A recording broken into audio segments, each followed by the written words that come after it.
Straw Hut Media.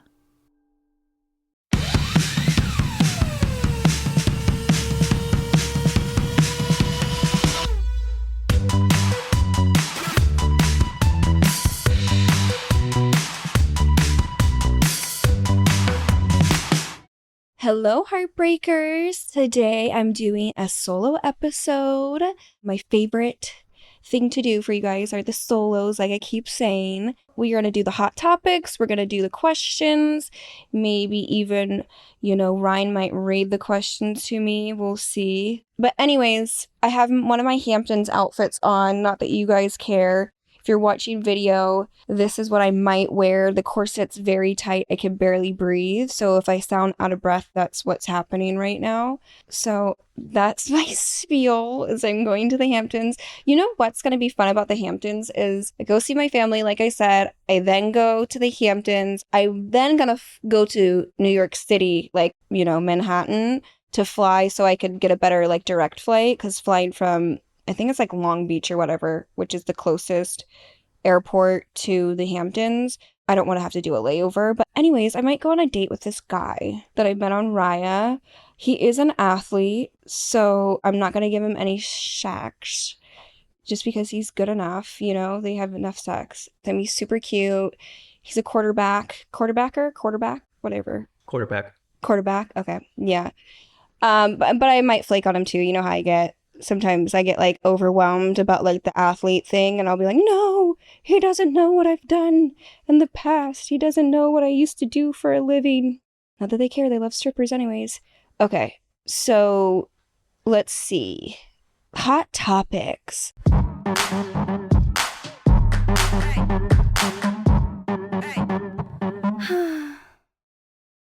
Don't change the subject, just answer the fucking question.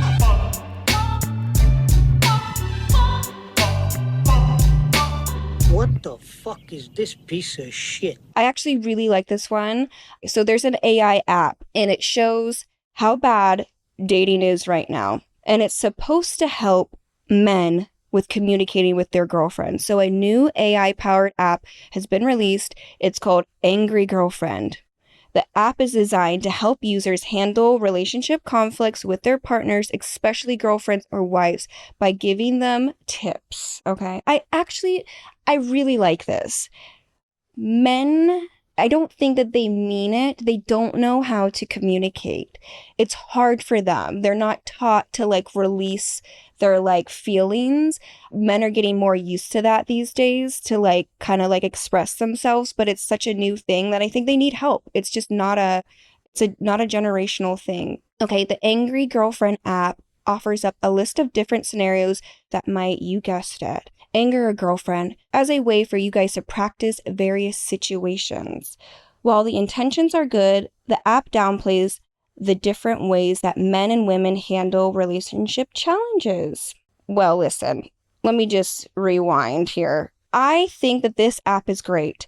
I think that, and that people are going to be upset about this, I think that there's a lot more people that are autistic now than ever, and it's hard for those people to communicate. I've been saying this for a long time. I wish there was an app for people who have social anxiety, who want to be in relationships, that it's hard for them to go out. They're so fearful of anything that they need to practice how to handle these situations. They need to be able to be like, what do I say when my girlfriend's angry? Because women will just spiral, twist everything, make it a bigger deal than what it really is. That's the truth.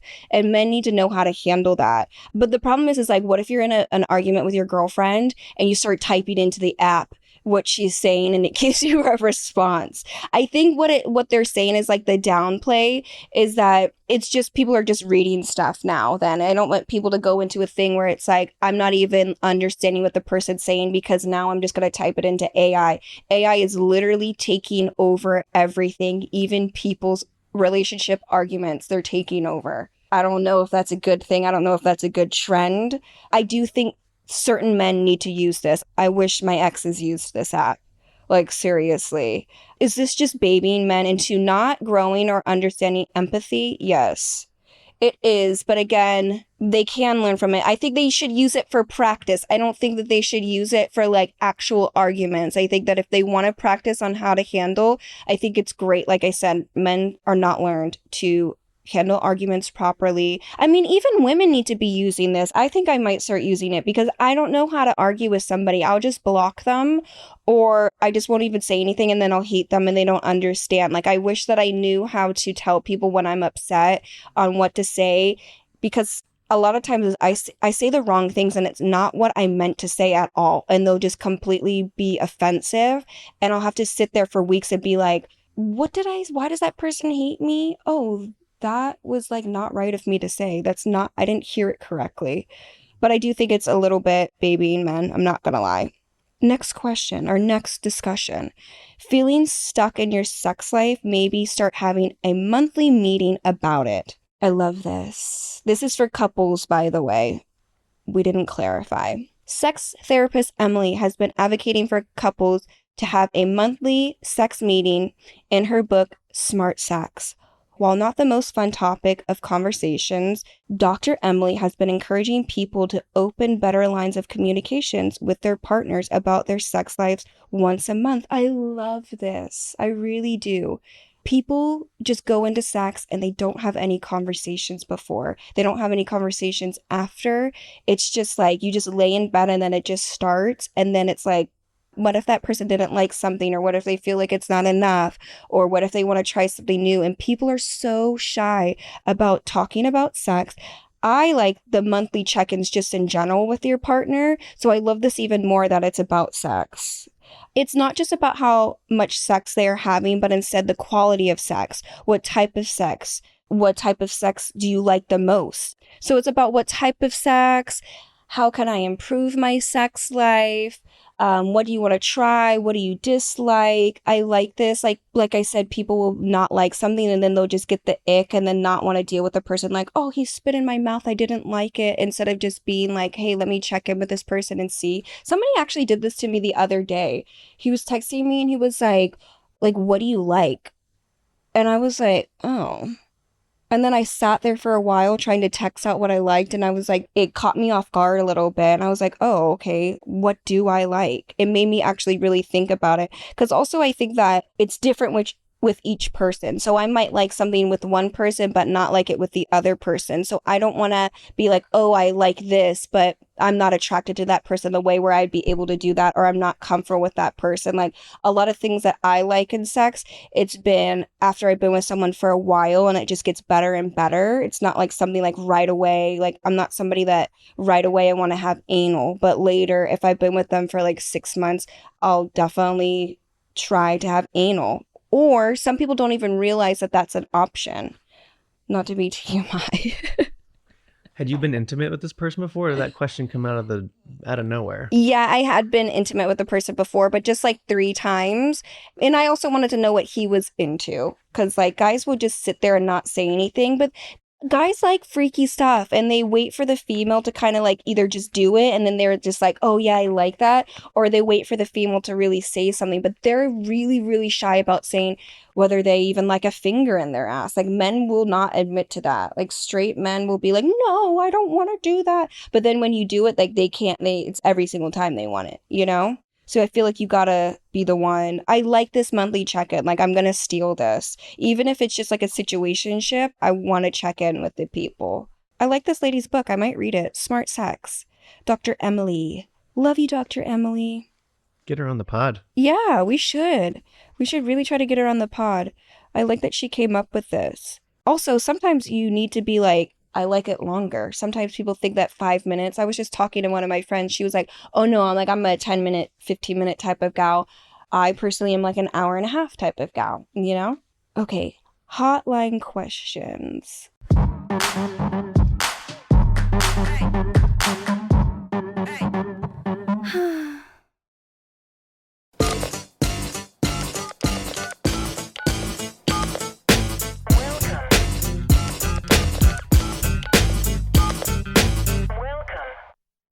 What should I do on my wife and I's honeymoon to make sex the most amazing time?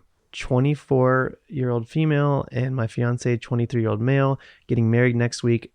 and are going on our trip for our honeymoon. We're both virgins for one reason or another, and I want to make it super special. We haven't really talked about sex or what we like and don't like. How can I prepare?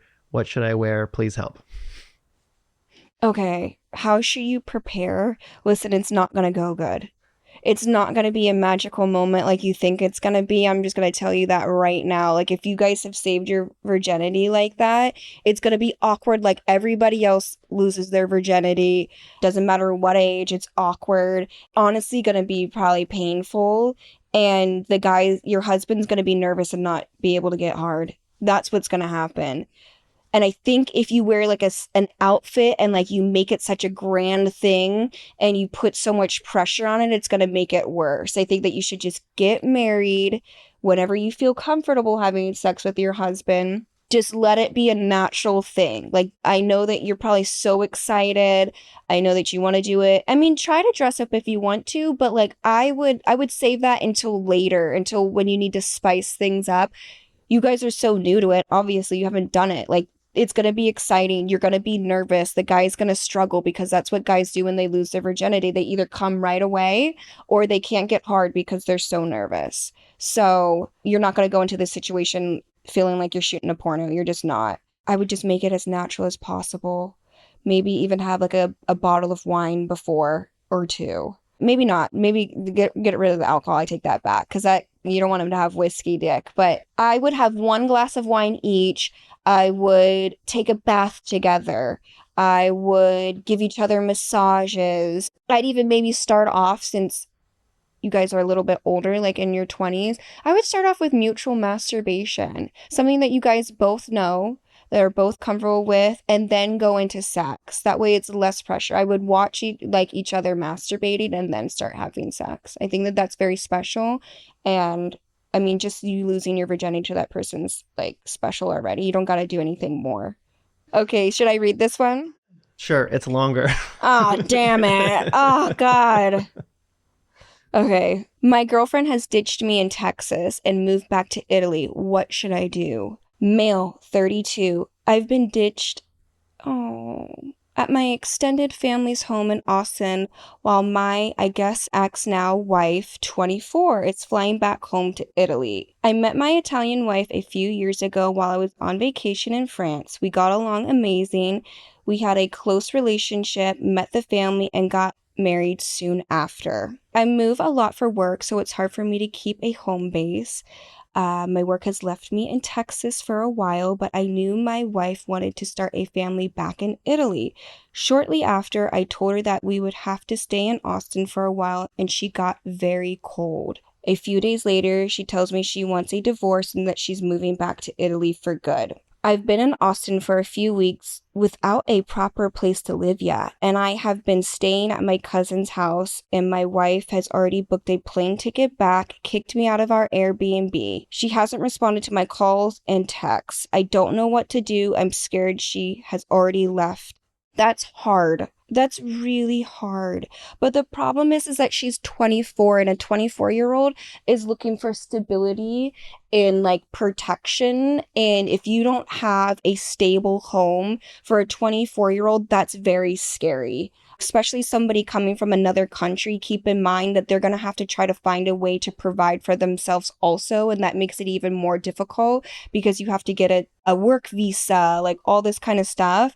And if you feel like you're not being taken care of. The only reason he doesn't have a home is because they just moved there for work and he's just staying in an Airbnb while he looks for a house. That's what I got out of it. Well, see, that's scary. If you're ready to like start a family and be somewhere and you know that someone's traveling for work, honestly, she should have went like over this before she got married, but she was probably just so in love. She just wanted things to work out. But if it was me, I would leave too. If I wanted to be with somebody and I wanted to have like a stable home and I wanted to start a family and I felt like this person wasn't going to be able to do that until later, I would not want to waste my 20s trying to work things out with someone.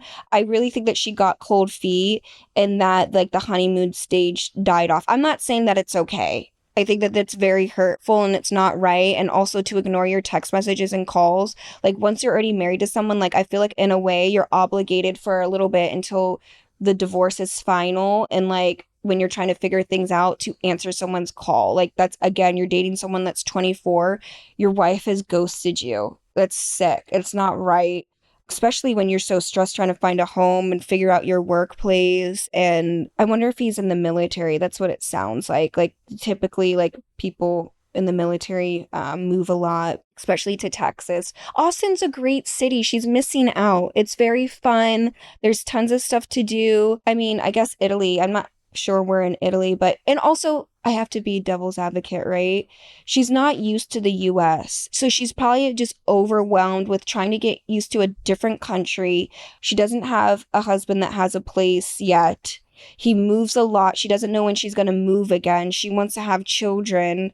It's just not the right time for you guys. I just file for divorce. If she doesn't want to answer you, she doesn't want to answer your text messages, I just file for divorce right away. There's a place called We the People. They'll do it for $800 if you're trying to save. You can even get divorce papers online and file them online.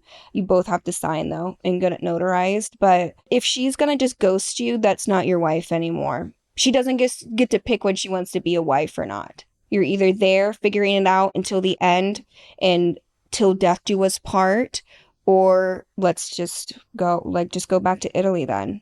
That's a huge heartbreak. They rushed into the marriage, and yeah, she's getting absolutely. cold feet, you guys rushed into the marriage.